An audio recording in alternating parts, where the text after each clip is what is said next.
Chouette, vu qu'une nouvelle année commence, j'ai reçu un nouveau battle pack. Je vais voir ça plus en détail. Alors, on a donc deux boîtes, bon bah c'est de manière classique. Alors un autre battle pack sur le premier ordre, ouais pourquoi pas. Et un Tatooine battle pack. Je vais voir ça. Je me suis trompé je pense que... Ah bah ouais, battle pack Tatooine. Je suppose qu'il faut s'y faire avec.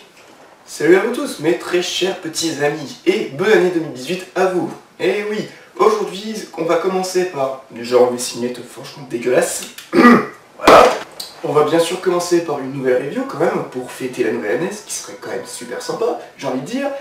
Et du coup, une review sur deux nouveaux battle packs, des plus ou moins étranges, si on peut le dire au moins. Donc, avec le 75 197, le First Order Specialist Battle Pack. Et oui, il y a encore un énième battle pack du premier ordre. Décidément, on s'en lasse pas. Avec eux en tout cas. Et là, par contre, le plus étrange, c'est le 75 198, le Tatooine Battle Pack. Alors, je sais pas si Lego veut tenter une nouvelle expérimentation de battle pack. C'est quand même vachement étrange. Mais bon. Voilà, et comme à chaque fois, on va le faire plus en détail, donc en présentant les figurines, les petits véhicules avec, les boîtes, etc. Voilà. Et bien, on va tout de suite commencer. C'est parti. Le 75 197 comporte du coup les figurines des Stormtroopers exécuteurs, figurines inédites avec leur casque sérigraphié et des bâtons électriques. Vraiment des figurines très sympathiques, je dois dire. La troisième figurine, c'est un pilote de navette, un peu banal puisqu'elle est déjà apparue dans le Star Destroyer l'an dernier, sinon j'aime bien son casque. Voilà. Et encore un gunner! Mais c'est le cinquième que j'ai, mais qu'est-ce qu'il fout là celui-là? Non mais c'est quoi ton problème à te faufiler partout dans les boîtes? C'est parce que j'ai pas d'emploi, j'ai pas de RSA, ni encore moins d'allocation familiale. Ah. Bon bah tout s'explique en fait.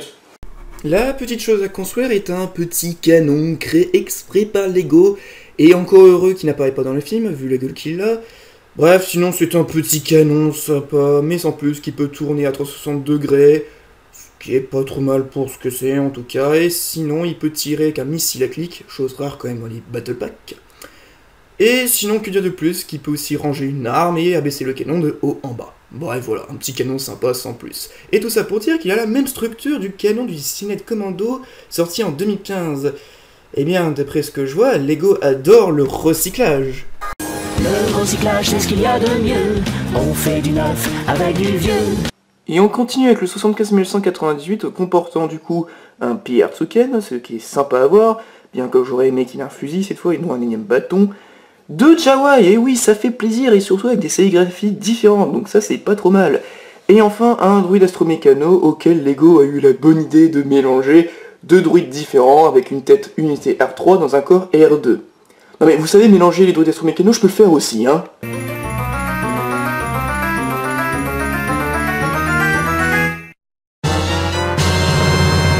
Et la petite chose à construire du coup, c'est une espèce de mini sandcrawler, enfin je sais pas trop ce que c'est.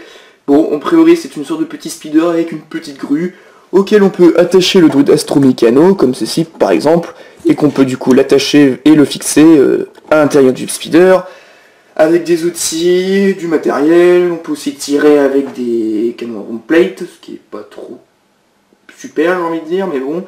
Et sinon il n'y a pas de commande, donc on se demande comment les Jawa ils peuvent piloter un truc pareil, mais bon je suis sûr que c'est des Jawa donc ils savent se débrouiller. Bref, un petit véhicule qui est pas non plus dégueu je dois dire, mais bon ça casse pas non plus une patte d'Abanta, si on peut le dire. Et enfin on conclut avec rapidement les deux boîtes, donc deux petites boîtes assez sympatoches, avec des visuels sympatoches, auxquels maintenant nous avons le trio de la postologie en fond du packaging cette fois-ci. Bref, pas grand chose à dire, après au dos vous pouvez voir normalement les fonctionnalités des deux battle packs, bon après c'est joli, c'est pas tout ça, mais bon, ça reste des petites boîtes, bah ok sympa, voilà, je pense que j'ai pas grand chose à dire de plus, ce sont des boîtes après tout, voilà. Mais elles sont jolies quand même, hein. Et voilà, cette review est terminée, j'espère qu'elle vous aura plu en tout cas. Pour le reste, je vais laisser la parole au gunner, qui n'a pas eu le droit à beaucoup d'importance, je trouve. Et bon, je vais lui remettre ses droits. Allez, vas-y, dis ce que tu as à dire. Abonne-toi à la chaîne, mets un pouce bleu, clique sur la petite cloche pour suivre les vidéos, tu peux les suivre sur Twitter et sur Google+. Non, en fait, c'est un peu trop demandé. Bon, maintenant tu dégages. Bon, bah voilà. Bref, du coup, on se retrouve pour de prochaines vidéos, et puis profitez bien de cette nouvelle année. Voilà. Allez, salut à vous tous. Vous attendiez peut-être à une chute Non, c'est bon, vous pouvez vous barrer. Allez, salut.